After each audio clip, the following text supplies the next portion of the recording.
Salut les marques, salut les smarts, bienvenue dans Catch Up. Je suis Ringside et vous écoutez le podcast officiel des cahiers du catch. Ici, toutes les semaines, on parle catch comme son nom l'indique. On fait le débrief de l'émission phare de la WWE, Monday Night Raw. Pour m'accompagner cette semaine, il est de retour après un périple au Japon. L'immense Amiral Armbar. Comment ça va, Amiral ? Mais très bien, et toi Ringside, comment ça va ? Ça va, la pêche.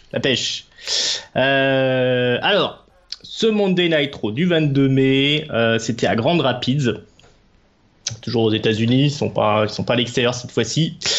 Et bon Amiral, je suppose que tu vas me demander le programme, hein ? On va pas se lancer comme ça. Oui, c'est quoi le programme de ce soir, Ringside ? Eh ben, rien moins que Roman Reigns qui veut faire le ménage dans son terrain de jeu, les débuts d'une ancienne star de NXT. Alexa Bliss goes extreme, Kalisto s'inquiète pour Apollo, on détermine une stipulation pour le championnat tag team et Paul Heyman vient prospecter de nouveaux talents. Du beau programme en perspective. Ça a l'air plutôt sympa, ouais. Hein, t'as vu ça ? Bon, ouais. Sur Alexa Bliss qui goes extreme, c'est un peu un mensonge, hein. Je vous cache pas, c'est survendu. Allez pas vous imaginer des trucs. En prélude, on nous rappelle les enjeux d'Extreme Rules. C'est un joli montage vidéo. On va nous parler donc de ce Fatal 4-Way qui va opposer Bray Wyatt, Samoa Joe, Seth Rollins, Roman Reigns et Finn Balor. Donc, on démarre l'émission avec Bray Wyatt qui arrive au ring et qui demande à la foule de se lever. Stand up, demande-t-il. Il est là, tel un prêcheur. Réjouissez-vous de l'arrivée de votre sauveur, le seul vrai sauveur. Il monte une métaphore de Brock Lesnar, la bête qui est un peu la société, qui nous dévore de l'intérieur, qui nous persécute, qui nous fait peur. Mais il annonce que lui, il va festoyer du cœur noir de la bête. Il est le seul à pouvoir nous sauver. C'est pour ça qu'il gagnera à Extreme Rules. Et demandez-lui pourquoi les autres ne gagneront pas. Demandez-lui pourquoi Seth Rollins ne gagnera pas. Eh bien parce que Bray Wyatt a déjà sacrifié Seth Rollins. Samoa Joe, il l'a déjà sacrifié aussi. Le démon lui-même, le Demon King, verra la vérité. Finn Balor verra la vérité. Il n'y a qu'un seul sauveur, c'est Bray Wyatt. Et pour Reigns, ici c'est son backyard, ici c'est son terrain de jeu, mais qu'est-ce qu'un terrain de jeu pour l'homme qui possède le monde, qui possède l'univers ? C'en est trop, Roman Reigns débarque, on ne vient pas disputer le terrain de jeu de Monday Night Raw, ici ça appartient à Roman Reigns. Roman Reigns qui regarde la foule comme d'habitude, supérieur, il arrive face à Bray Wyatt, il lui explique que voilà, si tu commences à baratiner sur moi, à parler sur moi, ici dans mon terrain, eh bien je te conseille plutôt de venir me parler en face. Wyatt affirme toujours que lui il est la vérité, qu'il est le seul à pouvoir battre la bête Brock Lesnar. Mais Roman est un autre avis, c'est lui qui va gagner à Extreme Rules et c'est lui qui va battre Brock Lesnar pour récupérer la ceinture. You best believe that. Mais là, son problème principal, il vient surtout pour dégager Wyatt de son ring. Donc là, on sent que ça va bastonner, mais le general manager Kurt Angle est aux commandes, l'ancien champion olympique, l'homme qui a tout gagné à la WWE, il débarque et il nous explique que ce soir, effectivement, il est bien curieux de savoir qui a raison, qui détient la vérité. Et ben pour déterminer ça, on va avoir un match. Et il book Wyatt contre Roman Reigns, c'est maintenant, c'est tout de suite. Donc ça se bastonne fort tout de suite. Bray Wyatt, il envoie du lourd. Roman Reigns envoie du lourd également. Mais au bout de quelques minutes, Samoa Joe débarque. Coquina clutch sur Reigns, qui se dégage en écrasant Samoa Joe contre le coin du ring. Wyatt va alors assommer Roman Reigns. Eh ben, Samoa Joe, il porte un coquina clutch sur Bray Wyatt. Il n'y a pas de raison. La semaine dernière, on se souvient qu'il s'était pris un Sister Abigail de la part de Bray Wyatt. Donc là, il lui rend la monnaie de sa pièce. Là, c'est Rollins qui débarque. Il fait fuir Joe à coups de coups de pied, de kick, de drop kick. Reigns sauve ensuite Rollins qui allait se faire attaquer par Wyatt dans le dos grâce à un Superman Punch. Tout de suite après, retour dans les coulisses. Angle est un peu déçu que son match d'opener ne s'est pas terminé. Il nous book un main event. Seth Rollins, Roman Reigns vont affronter Wyatt et Samoa Joe. Et en bonus, on a le fameux drifter Elijah Eliasson qui arrive, qui nous fait un petit numéro de gratte. Kurt Angle lui dit, écoute, ça fait un moment que toi t'essaies d'attirer mon attention, écoute, c'est gagné, ce soir tu fais tes débuts et tu affrontes rien moins que le champion intercontinental Dean Ambrose. Donc ça c'est pour un peu plus tard, on va s'arrêter là et on va te demander ton avis, mon bon Amiral, qu'est-ce que tu penses de tout ça ? Alors, ça a été assez logique finalement que ce combat entre Reigns et Wyatt parte en sucette, parce que pour un opener c'était un peu étonnant, donc ça avait plus la gueule d'un main event, donc c'est pour ça qu'on les retrouvera avec Joe et Seth Rollins en plus en main event. Le discours de Wyatt, comme d'hab, un peu perché, quand il nous raconte qu'il a sacrifié Seth Rollins, qu'il a sacrifié Samoa Joe, on se dit, on a vu la même mission la semaine dernière, parce qu'il a pas sacrifié, tu lui auras juste placé un finisher. Après voilà, ce qui est le bon point dans tout ça, puisque ça reste tout de même assez classique, c'est que il continue de faire monter la sauce pour ce Fatal 5-Way Extreme Rules, le premier de l'histoire, donc pour déterminer le futur candidat à la boucherie face à Brock Lesnar. Donc oui, il continue à faire avancer un peu la storyline malgré qu'elle soit déjà finalement bookée depuis la semaine dernière, quoi. Enfin, on voit pas trop ce qu'ils peuvent rajouter de plus. Le match est entériné, on sait que c'est des top quart d'heure de Raw, donc bon, qu'est-ce qu'on va voir comme surprise? Pas grand chose, voilà. Et sur Elias Samson, The Drifter, assez étonné de le voir débuter pour son premier match face à Dean Ambrose, puisque ce mec quand même à NXT n'a quasiment rien fait. Donc le faire catcher pour la première fois à Raw contre le champion intercontinental, ok, sacré push. Ouais, belle entrée en matière pour le Drifter, on verra ça juste après. Ouais. Et pour le reste, effectivement, c'est une entrée en matière correcte pour un Raw. Voilà, effectivement, l'affaire est faite un petit peu autour de ce Fatal 5-Way, donc on remplit un peu du temps d'antenne. J'aurais pas grand-chose à rajouter de plus. Non, le truc, c'est que du coup, qu'est-ce que faisait Finn Balor à ce moment-là, quoi? Il devait être aux toilettes, je sais pas, ou en train de manger à la cantine, mais c'est vrai que quand t'as les 4 du match à 5 sur le ring, il est assez logique que le 5e au moins arrive sur la rampe ou fasse un petit truc. Là, c'est un peu dommage que pour le booking de la soirée, on ait sorti Balor de cette confrontation à 4. On verra après ce qu'il y aura du programme. Rassurez-vous, les petits amis. C'est quelque chose, Finn Balor, mais on y reviendra à ce fameux Finn Balor. Pour l'instant, ce qu'on va faire, c'est qu'on va se débarrasser des cruiserweight, puisque ce soir, on a Akira Tozawa qui affronte Daivari. Kendrick est devant un moniteur pour regarder le match et il nous explique que c'est lui le tuteur, c'est lui le maître et c'est Tozawa l'élève, faudrait pas confondre. Donc Kendrick est même interviewé pendant le match, il explique que le seul point sur lequel Tozawa lui est supérieur, c'est sur ses cris d'oiseau. Le match est bien enlevé avec un Tozawa qui déroule et donc victoire assez logique de Tozawa suite à une énorme descente du dos là depuis le coin du ring, et on annonce un street fight à 205 Live. J'ai enchaîné aussi sur l'affrontement entre Tony Nese et Austin Harris. Neville est au bord du ring. C'est un match qui tourne autour des soumissions, des prises de soumission. Austin Harris essaye absolument de placer sa last chancery. Donc le match se termine effectivement justement par un enchaînement guillotine sur Tony Nese qui essaye de se délocager en écrasant son adversaire au sol, mais ça ne fonctionne pas. Austin Harris ne lâche pas l'affaire et il place la last chancery.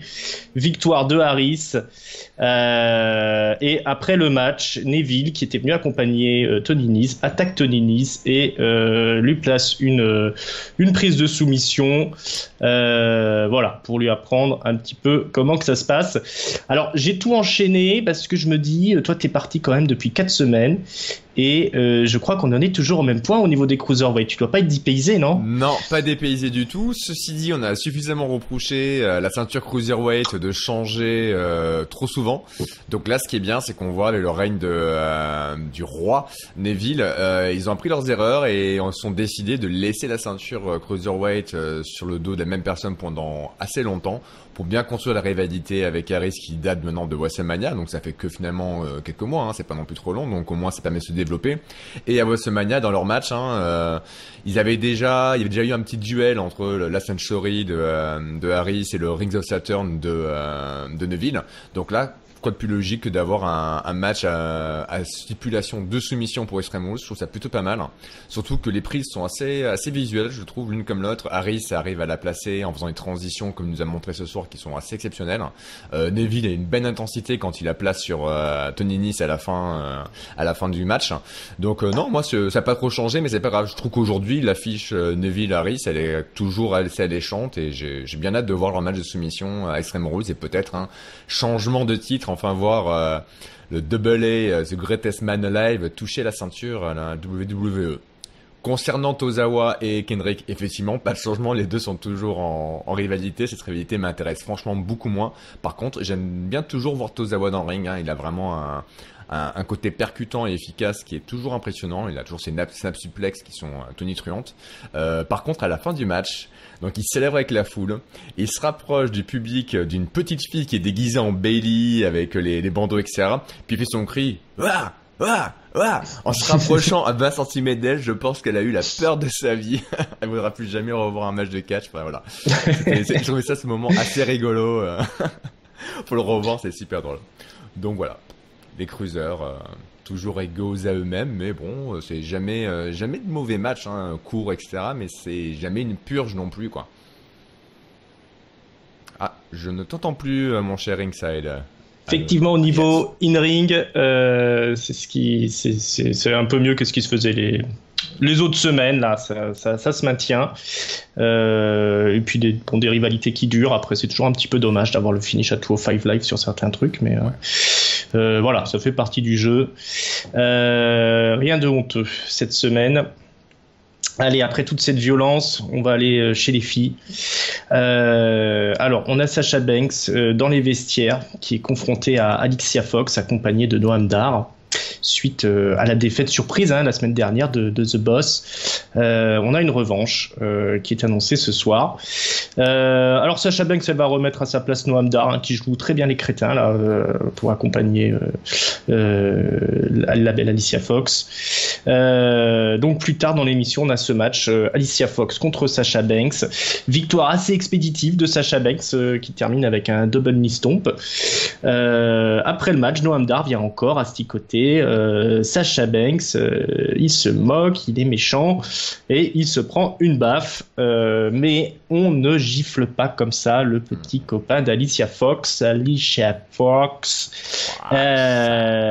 belle attaque Sasha Banks et place le double knee. Non, ce sont pas un double knee, un ciseau de jambe façon Booker T. Voilà, une victoire de Sasha Banks, mais quand même, Alicia Fox ne s'en laisse pas compter. Est-ce que ça te plaît, toi, cette petite historiette de bas de tableau? Alors, tu disais effectivement tout à l'heure pour le Cruiserweight que malgré les 4 semaines d'absence, ça n'avait pas trop changé. Là, niveau de Sasha Banks, de l'avoir en rivalité face à Alicia Fox et apprenant qu'elle a perdu dernièrement, c'est du gros changement.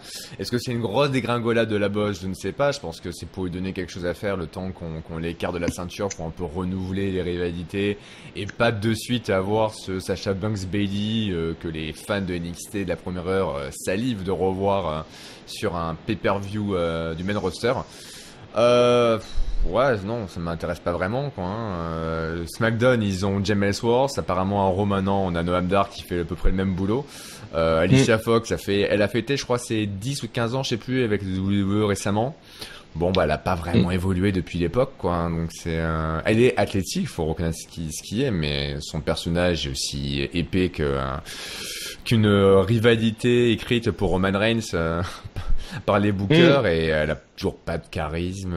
Son in-ring n'a jamais vraiment évolué. Ce qu'elle fait, elle le fait bien, mais c'est pauvre, quoi. Donc, du coup, Sasha Banks, on peut dire qu'elle est quand même sous-utilisée face à une adversaire comme ça, quoi. Ouais, c'est sûr que c'est un peu dommage pour la belle Sasha Banks, la talentueuse Sasha Banks, de rester un petit peu coincée à ce niveau, mais bon, faut bien l'occuper. C'est ça. Apparemment, il y a des blessés. Il y a Emma qui est blessée, c'est ça? Emma est blessée toujours, et Nia Jax. Alors Nia Jax, c'est la grande absence, hein. La grande absente, pardon. On va enchaîner. Charly Caruso, la belle Charly Caruso reçoit Alexa Bliss en interview, la championne Alexa Bliss. On nous fait un petit topo sur la semaine dernière, le coup de kendo stick qu'elle a donné à Bayley, qui a laissé des marques dans le dos de Bayley. On voit des photos, c'est violent. Alexa Bliss nous explique que toutes ces images, ça l'a fait saliver. Elle a hâte de se retrouver face à Bayley pour lui donner une correction.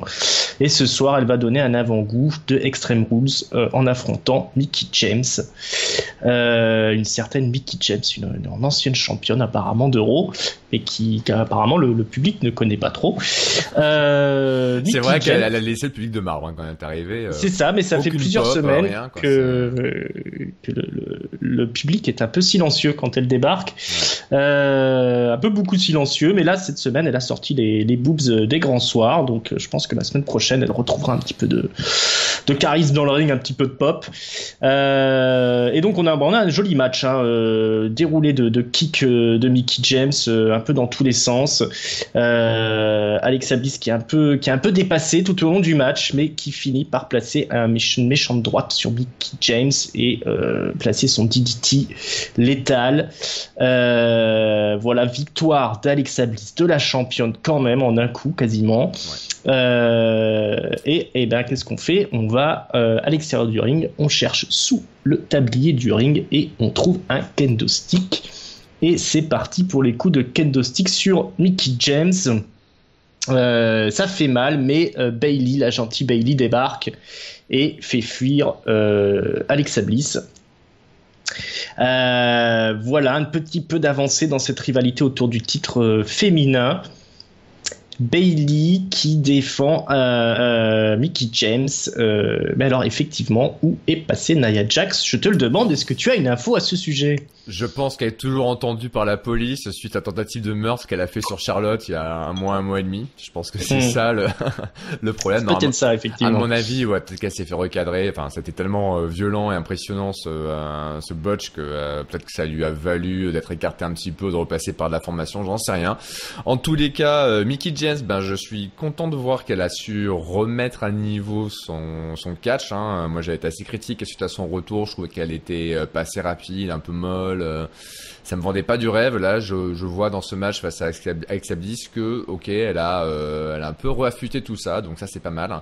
Petit bémol par contre sur le finish du match, je trouve que sa grosse droite Alexa Bliss et son DDT, c'est peut-être pas assez impressionnant pour.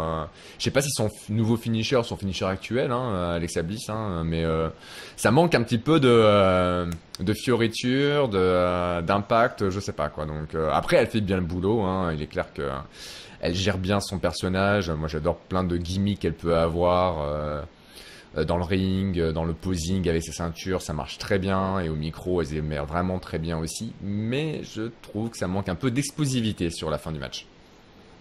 Ah ouais, un peu expéditif ce finish. C'est le DDT, hein, son nouveau finish ça manque, à la belle Alexa. D'un petit mouvement, d'un petit truc pour l'amener. Ouais, il faudrait un petit truc en plus. Pour en faire un DDT qui n'est pas juste un DDT, quoi. C'est comme un peu si on prend le glorieux DDT de Bobby Roode, hein, c'est un DDT, mais il met un truc autour qui fait que, ok, c'est le DDT de Bobby Roode avec lequel il gagne les matchs. Là, celui avec sa Bliss, c'est un DDT.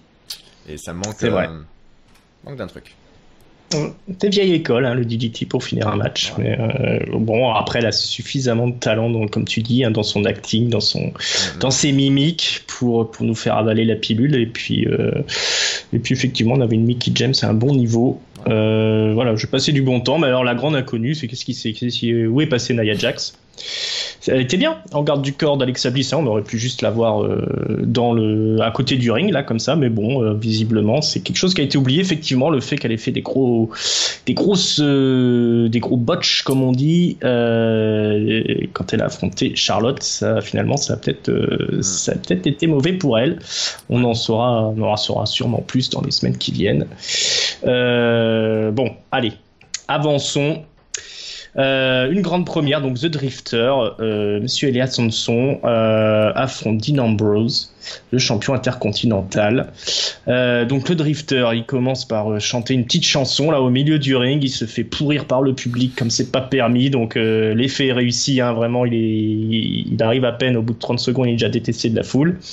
Il chante une chanson effectivement très insultante, hein, de toute façon pour le public. On a Miz et Maryse qui sont aux commentaires. Et donc on a un match avec donc le Drifter qui nous montre que il a pas beaucoup appris, hein, depuis NXT, pas grand chose à se mettre sous la dent, des coups de poing, des cordes à linge, des headlocks, voilà, rien de phénoménal. C'est pas son atout, hein, l'in-ring à ce pauvre Samson. Le Miz finit par débarquer, il n'en peut plus d'être aux commentaires, il vient et à la surprise générale, il attaque le Drifter, ce qui entraîne une disqualification de Dean Ambrose. Pourquoi ? Parce que je vous rappelle que à Extreme Rules, Dean Ambrose affronte le Miz et la clause du match, c'est que si Ambrose se fait disqualifier, il perd la ceinture. Donc là, on a un petit avant-goût. Voilà ce qui peut se passer sur un match comme ça. Il aurait pu perdre sa ceinture, le pauvre Dean Ambrose. Donc après le match, quand même, Dean Ambrose, il course un petit peu le Miz, mais il se fait attaquer par le Drifter qui l'assomme. Et le Drifter est félicité par le Hit Couple, hein, Miz et Maryse. Qu'est-ce que tu as pensé de ce petit segment autour du titre intercontinental ? Alors, est-ce que ça nous tease le fait que Extreme Rules, Maryse va frapper le Miz pour pouvoir faire disqualifier Dean Ambrose et que son mari récupère la ceinture ? On verra, hein. Ça peut, selon comment c'est fait, ça peut être intéressant. Tout dépend de vraiment comment ils vont mettre ça en scène. Bon, de toute manière, ça appellera un rematch, etc. On verra bien. En ce qui concerne le Drifter, moi, je suis toujours sceptique. Hein, pour suivre NXT, je le connais bien. J'ai jamais vu un truc vraiment intéressant sur ce mec. Bon, il s'est gratté de la guitare et chantonné. Et ça tirait la méga hit du public grâce à ça. Mais dans le ring, effectivement, ça a toujours été un catch très brutal, bénéficiant de sa carrure qui est super impressionnante. Hein. Le mec, il est extrêmement balèze. Mais ouais, c'est des gros bourre-pifs. Je fais une gueule de psychopathe et je te marave. Et puis à la finale, je perds généralement parce que je sais même pas ce que c'est son finisher en fait. Hein. Je crois que je l'ai vu seulement une ou deux fois parce qu'il a gagné peut-être que 3 ou 4 matchs à NXT. Donc très étonné de le voir monter à Raw comme ça. Très étonné de le voir catcher contre Dean Ambrose direct. Je sais pas trop quels sont leurs plans avec lui. J'y vois pas de configuration dans lequel ça pourrait être vraiment intéressant. Donc à voir, mais extrêmement sceptique quant à son avenir, si ce n'est être un gros jobber balèze. Je vois pas bien. Ouais, je vois pas non plus. Le seul moment à NXT où il était intéressant, c'est quand il avait fait un match contre Cassius Ohno et il avait perdu, il était viré d'NXT et donc Drifter était revenu déguisé en El Vagabundo avec un match de luchador, donc il avait fait un peu de comique. Là, c'était fun. Mais c'était le seul moment où vraiment il a suscité mon intérêt sur les semaines et les semaines où il était là, quoi. Exactement, je pense qu'on va plutôt partir au final sur un mec un peu qui va jouer de la comédie wrestling, mais en mode un peu balèze, une carrière à Titus Sonic, je pense, pas beaucoup plus. Ouais, Damon Sandow aussi. À moins qu'il développe vraiment quelque chose dans le ring, mais bon, depuis le temps, ça se serait vu, hein, quand même, s'il avait un talent quelque part par là. Voilà, puis le Miz qui fait toujours son boulot de ce côté, une petite rivalité qui va bien. Très bon, toujours dans les gimmicks, etc. Enfin, la manière raconte l'histoire, le Miz il est de toute façon excellent. Hein. Ça c'est, il est vraiment dans le top à ce niveau-là. À Raw en tous les cas, à chaque fois qu'il est à l'écran, il dit un truc, même s'il ne parle pas, il raconte quelque chose. Donc ça là-dessus, chapeau. Ouais, ça c'est du professionnalisme. Voilà, donc l'avenir du Drifter, eh bien, écoute, on l'aura dans les semaines qui viennent. Alors, grosse alarme dans les coulisses. Big Cass court partout. Il est appelé par la sécurité. Enzo est mort. Le cadavre d'Enzo se trouve dans les coulisses. Mais après la pub, ça va mieux. Il est réveillé. Il est interrogé par la sécurité, mais il ne se souvient de rien. Il ne sait pas qui l'a attaqué. Kurt Angle est là, il promet. J'avoue, c'est moi. C'est vrai. J'avoue. Ah ben voilà, j'en pouvais ça plus, va. je l'ai massacré en coulisses, j'avais trop marre, quoi. Donc voilà. T'es passé entre les mailles du filet parce qu'apparemment ils sont sur une autre piste, hein, donc ça restera entre nous. T'inquiète pas, les amis, hein, n'allez pas dénoncer l'amiral, hein, parce qu'après je vais tout seul à faire du show. Et, même si je suis coffré, ça valait le coup. Ça valait le coup. Voilà, donc Kurt Angle promet d'éclaircir toute l'histoire, hein, en bon general manager. Big Cass est furieux et il annonce au GM qu'il ferait mieux de trouver le coupable avant lui, parce que si lui met la main dessus, hein, sur le coupable, ça va tabasser. Hein. Or else, voilà, en mode Braun Strowman, ce bon vieux Big Cass. Bon, on va peut-être pas s'attarder là-dessus, puisqu'on n'en saura pas plus pour ce soir. C'est pas très intéressant non plus. Hein. C'est pas très intéressant, mais ça permet d'éviter un match de la Team Soft. Ce soir, par contre, Finn Balor affronte Karl Anderson. Finn Balor arrive au ring, il prend le micro. Alors, il associe toute la foule au Balor Club, hein, un peu à la manière d'un Seth Rollins. Hein. Voilà, on est là, on va aller à Extreme Rules, nous allons gagner le match. Nous allons devenir champion universel. Tout ça est palpitant, mais voilà que Paul Heyman débarque, l'avocat du champion de l'univers, Brock Lesnar. Paul Heyman, qui nous explique que Brock Lesnar va transformer tout le monde en victime. Il fait la revue des troupes, donc Seth Rollins victime, Samoa Joe victime, Bray Wyatt victime, Roman Reigns victime aussi, hein. Il aura beau faire ce qu'il veut, ce sera quand même une victime. Mais par contre, Finn Balor, là, il vient et il lui passe de la pommade. Il dit, toi, Finn Balor, personne t'attendait, mais moi je te vois, je suis sûr que tu as toutes tes chances. Tu es sûrement le plus talentueux du roster, qui lui dit, quand même. Et il lui souhaite c'est pas rien, hein, dans Paul Heyman. Et il lui souhaite officiellement bonne chance, mais serrage de main, très sportif. Balor demande alors à Paul Heyman de faire passer un message au champion Brock Lesnar. Fais-lui passer le message comme quoi moi je vais gagner à Extreme Rules et que je vais vaincre The Beast pour récupérer mon titre universel que je n'ai jamais perdu. Et donc ensuite on a le match proprement dit. Karl Anderson affronte Finn Balor. Donc Balor domine l'affrontement, hein, c'est face à son ancien allié du Bullet Club au Japon, hein, il faisait partie du même clan. Donc vraiment il a beau faire ce qu'il peut, Karl Anderson, c'est vraiment Balor qui est au-dessus. Victoire par coup de grâce, malgré de nombreuses interventions quand même de Luke Gallows, le compatriote de Karl Anderson qui était aux abords du ring. Voilà, démonstration de force de Finn Balor. Est-ce que tu es comme Paul Heyman? Est-ce que tu considères que Balor c'est vraiment le plus talentueux du roster? Est-ce que ça t'a convaincu toute cette séquence? Alors forcément Paul Heyman. Ouais, ça me convainc toujours, hein. C'est toujours un plaisir de le voir parler, là encore, même si dans le fond, il n'avait pas grand chose à dire d'extraordinaire, c'était quand même super plaisant, c'était quelques minutes de promo que tu gardes en souvenir après le show, le moment où il dit oui, Seth freaking Rollins, et ce sera une freaking victime. Enfin voilà, quand il fait toutes les litanies des compétiteurs, c'est super bien trouvé, c'est dit avec une fluidité assez incroyable, c'est vraiment le maître du micro, donc c'est plaisant.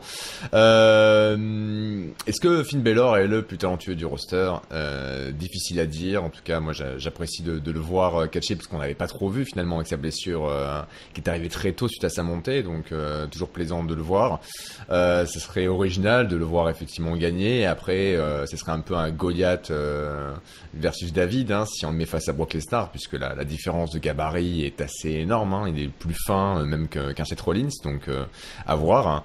Par contre, ouais, si Finn Balor voulait en savoir un petit peu plus, regardez sur le network le 24 spécial Finn Balor qui est très intéressant. J'ai maté la semaine dernière, c'est plutôt cool. Hein. Suite à sa blessure, on en apprend sur d'où il vient, ses racines, etc. Ce qu'il a fait sa carrière. Donc ça c'est cool. Donc pourquoi pas, à voir. Hein. Après sur le match en lui-même contre Karl Anderson, je trouve ça dommage qu'ils ne capitalisent pas plus sur le fait, qu'ils étaient dans la même équipe au Japon, puisqu'ils en parlent ouvertement les commentateurs. Hein. Donc pourquoi ne pas jouer cette carte à fond pour donner un peu plus de relief à ce match-là, ou une petite rivalité, j'en sais rien, de monter ça un peu plus en sauce. Voilà, je trouve que de toute façon, le club, les Bullet Club, ils sont toujours le cul entre deux chaises. On voit le hashtag BC comme hashtag Bullet Club sur les pantalons de Karl Anderson. ils font les signes, etc., mais ils vont jamais vraiment au bout du truc. Donc, qu'il faudrait qu'ils repensent un peu toute cette histoire et ce packaging autour d'Anderson et Gallows, et notamment l'interaction avec Finn Balor, hein, puisqu'il y a un truc à faire qui serait pas dégueulasse. Hein. Donc voilà. Tu as vu les statues de Karl Anderson et Luke Gallows au Japon, parce que c'est apparemment des très grandes stars. Non, je n'ai pas vu des statues d'eux. Ou alors que finalement c'était peut-être juste des champions lambda de la New Japan. Ouais, effectivement. Moi, je pense de toute façon l'histoire de faire le Bullet Club à la WWE, c'était pas forcément le truc le plus judicieux. Autant les faire arriver frais avec un gimmick différent. Je pense que ça leur a un peu tiré vers le bas tout au long de leur arrivée à la WWE. Il y avait peut-être autre chose à faire avec eux. Ouais, puis changer les pantalons, quoi, les ring gear de Anderson, parce qu'il y a le signe comme ça dessiné en blanc sur son pantalon noir, c'est ridicule avec son hashtag BC, ça veut rien dire, quoi. Donc autant refaire un truc. C'est ça, visuellement, ils font visuellement, alors qu'ils devraient plutôt capitaliser sur justement l'interaction avec les anciens du Bullet Club, comme Finn Balor, qui devrait en parler, il devrait faire une promo dessus, hein, enfin quelque chose comme ça. Quoi. Ouais, monter vraiment quelque chose, mais là, c'est trop en demi-teinte pour que ce soit convaincant. Ça les dessert plutôt qu'autre chose. Et donc, un rapprochement Paul Heyman de Finn Balor. Donc ça, écoutez, la surprise, hein, est-ce que on va avoir un heel turn de Finn Balor qui va rejoindre Paul Heyman, ou est-ce qu'on va simplement avoir The Beast face au Demon King? Ça me plaît plus déjà, hein, pour être un sacré gros match. Ça serait plus original de toute manière aussi. Ouais, oui. Et puis on a envie de voir des trucs comme ça. Avançons. On retourne en bas de la carte. Kalisto, Apollo, Titus. Kalisto dans les coulisses qui interroge Apollo fucking Crews. Pose la question, qu'est-ce qui t'arrive, mec? Tu mènes les batailles de Titus O'Neil, là. Qu'est-ce que t'as pas de mieux à faire que ça pour ta carrière? Apollo, il se démonte pas. Il lui explique qu'écoute, Titus, il est connu mondialement, hein, c'est une star mondiale, il a les contacts, et que lui doit faire ce qui est bon pour sa carrière, hein, donc voilà, hein, écoute, si on doit passer par là, on passe par là. Là-dessus, tel un papa là qui surprend son fils. Titus arrive, l'air grave, menaçant. Il annonce qu'il sait ce qui se trame, hein, entre les deux, il sait très bien ce qui se passe. Kalisto, le petit luchador, tu veux rejoindre la Titus Brand, c'est ça? Tu veux faire partie de ce grand mouvement mondial là? Tu veux faire du pesetas, hein? Tu veux gagner des euros, des pesos, tout l'argent est bon à prendre. Mais en fait non, Kalisto refuse l'invitation. Titus est vexé, tout ça se réglera dans le ring. C'est un match Apollo Crews Kalisto avec Titus évidemment au bord du ring. Alors les encouragements, les ordres de Titus envers Apollo qui vont finir par distraire Apollo Crews qui a pourtant le match en main. Ils permettent à Kalisto de placer une Salida del Sol létale pour le compte de 3. Victoire de Kalisto. Apollo se fait copieusement engueuler par Titus. Cette petite historiette de bad card, ce Apollo Crews qui rentre un peu dans le comedy wrestling, ça te entertain, ça te plaît? La seule chose que je retiens, c'est qu'Kalisto a un nouveau team song. Voilà. Il nous avait choqué, effectivement. Voilà. À part ça, il fait toujours des lucha things. Hein. Ça lucha pas bougé. Lucha. Voilà. C'est sympa, ça occupe un peu de temps d'antenne. T'es un peu déçu pour Apollo Crews ou au final t'es pas convaincu, t'en fous maintenant finalement d'Apollo Crews? Je m'en bats complètement. Ce que je m'en bats, ouais. Alors, il m'a jamais intéressé et aujourd'hui toujours pas. Hein. Après c'est la bad card. Effectivement, s'il faut remplir les 3 heures d'antenne, il faut mettre des trucs, mais bon c'est pas pour ça que ça devient intéressant d'un coup. Hein. Non, il faut encore un peu plus de boulot. Mais moi je trouve marrant Titus O'Neil, donc tout va bien. Restons dans le bas de la carte. Goldust de retour dans un petit montage vidéo. Il est dans le fauteuil du réalisateur. Il a récupéré cette place. The Golden Age is back. C'est le R-Truth qui va en faire les frais. Hein. On se souvient qu'il y a eu une belle trahison de Goldust. C'est fini la team Goldust. Goldust, il est méchant. Voilà, bon là-dessus on va pas trop s'attarder. T'es content de ce hit turn, toi, de Goldust, rapidement? Tu t'en fous? À fond, je fais la fête, c'est la joie. C'est la joie, c'est la folie. Hein. Voilà, hein, c'est ça. Ça méritait son petit.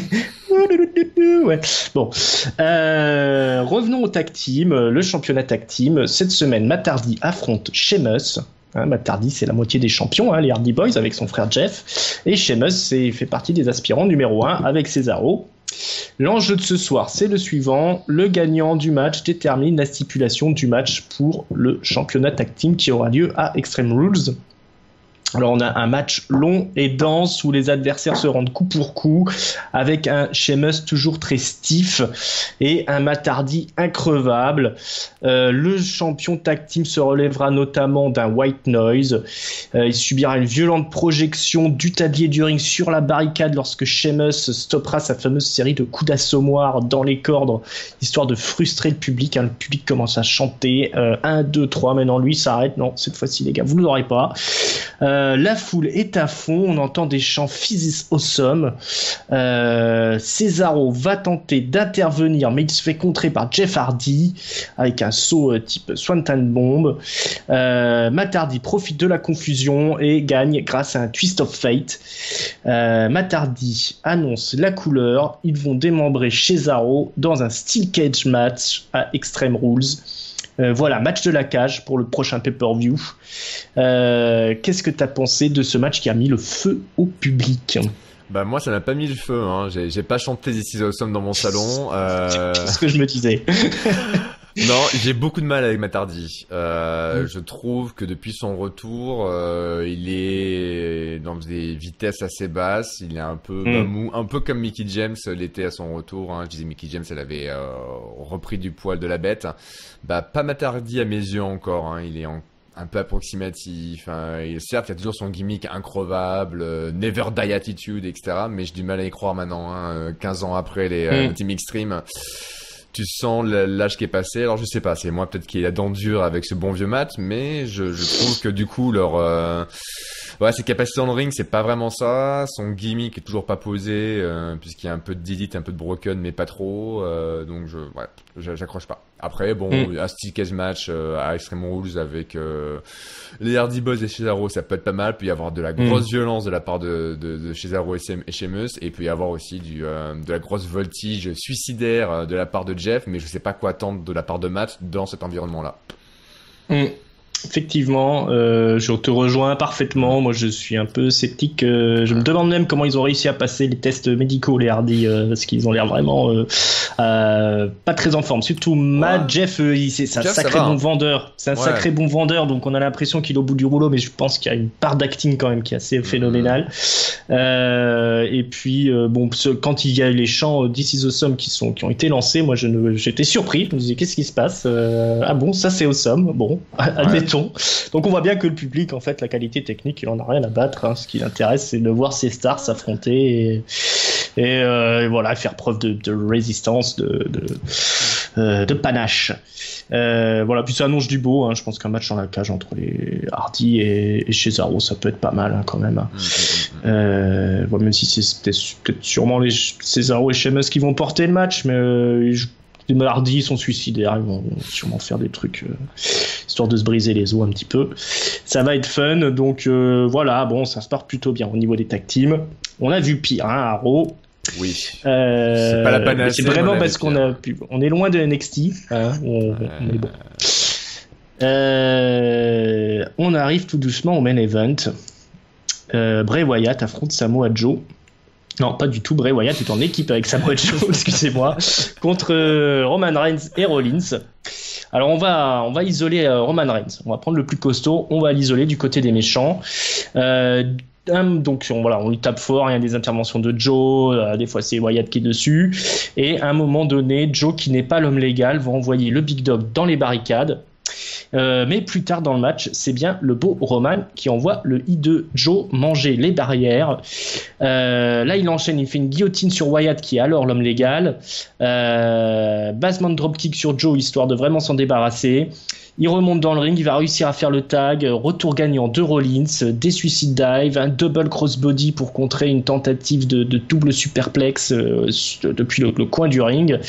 Les gentils ont la main, mais sur une tentative de Superman's Punch, c'est la confusion, collision entre Roman Reigns et Seth Rollins. On s'engueule, Reigns est comme aspiré à l'extérieur par Bray Wyatt qui le piège dans un violent Sister Abigail à même le sol. Rollins se fait cueillir dans un coquina clutch de Samoa Joe qui est à ce moment-là l'homme légal. L'architecte suffoque et s'évanouit. Victoire des méchants. On revient dans les coulisses. Kurt Angle, qui regardait le spectacle sur un moniteur, est rejoint par nul moins que Finn Balor, dont on se demandait en début d'émission où c'est qu'il était. Et ben il était là. Et il demande justement à ne plus être écarté des main events. Il veut affronter un de ses concurrents la semaine prochaine. Et Angle lui accuse un refus et lui annonce que la semaine prochaine, il n'affrontera pas un, mais bien 2 adversaires. Un triple threat. Baylor contre Samoa Joe contre Bray Wyatt. Et c'est un co-main event puisque dans la foulée, Angle va aussi booker Seth Rollins contre Roman Reigns. On va régler ses comptes après la petite dispute de ce soir. Angle s'auto-congratule. Quel général manager exceptionnel je suis. It's true, it's damn true. Est-ce que tu es convaincu effectivement par ses talents de booking de Kurt Angle? Est-ce que ça t'a subjugué ce main event et cette annonce pour la semaine prochaine? Alors, quelle originalité dans le booking, hein. Non, c'est sûr, on paye un petit peu ce qu'on disait en début d'émission, le fait que, bah, ok, le Fatal 5-Way est établi et on teste ces différentes configurations les uns contre les autres. Après, ça reste logique, ça reste cohérent, ils prennent pas de risques, mais ne font pas n'importe quoi non plus, c'est pas débile, hein. Après, ok, un Samoa Joe versus Finn Balor versus Bray Wyatt, ouais, si c'est bien orchestré, ça peut être très très sympa à voir. Là, sur le Reigns Rollins, faut qu'ils jouent à fond l'engueulade et qu'on ne se retrouve pas avec une alliance prévisible sur le Fatal 5-Way sans qu'il y ait de turn, hein, mais juste qu'il y ait une rivalité pour que ce soit intéressant. Les 2 ex du Shield, hein, qu'on rappelle à chaque fois qu'on les voit à l'écran, Michael Cole, les 2 tiers du Shield. Bon, bah voilà, rien de particulier sur le booking. Après, sur le match en lui-même, ouais, ça faisait le boulot, mais rien d'extraordinaire. Et je dirais que c'est un peu l'image de ce Raw au global. Ça fait le boulot, ça continue à avancer vers les trucs à Extreme Rules, mais rien vraiment qui sort, qui resplendit, qui nous étonne, qui nous divertit follement, quoi. Donc. Ouais, rien de transcendant, effectivement. Ouais. Je te rejoins là-dessus. Main event solide, mais pas cataclysmique, on va dire. Et justement, puisqu'on parle un peu de ce bilan, de ce Raw de ce soir, c'est l'heure du mot de la fin. Un flop, un top, une note. Dis-nous tout. Amiral, c'est à toi. Eh ben, mon flop, ça va être un manque de surprise, là, 2 semaines de Extreme Rules, manque de surprise terrible, hein, sur tout ce qui se passe. Il y a rien qu'on a appris, hein, qui s'est réellement passé dans ce Raw. Donc un peu dommage, hein, un peu un Raw inutile finalement au niveau storyline, à part Enzo qui se fait agresser par on ne sait qui. Le reste, ça continue sur un petit rail, voilà. Donc c'est un peu dommage, je trouve, hein, parce que j'aime bien la surprise, moi, dans le catch, ou du moins les trucs qui évoluent, qui changent. Mon top, ça va être Paul Heyman, hein, qui arrivait à raconter rien de neuf, mais était intéressant, et j'étais captivé pendant 5 minutes, donc toujours un plaisir de voir le maître du micro. Et ma note, du coup, ouais, un 3, parce que c'était moyen, et rien de moche, des trucs sympas dans le ring, mais juste moyen, quoi. Ok. Écoute, je crois que je vais te rejoindre un petit peu. Je vais mettre mon flop. Qui je peux mettre mon flop? Je suis en train de regarder. Qui c'est qui pourrait avoir mon flop? Non, je vais le mettre à l'absence de Nia Jax, tiens. J'aime pas, je comprends pas pourquoi elle est pas là. C'est un peu dommage de lancer des trucs comme ça et puis de les faire disparaître. Le top, à la surprise générale, je vais le donner à Titus O'Neil qui m'a bien fait rire ce soir. C'est mon ami, hein, Titus O'Neil, vous le savez. Ouais. Tu as vu son TED Talk ou pas? Son TED Talk.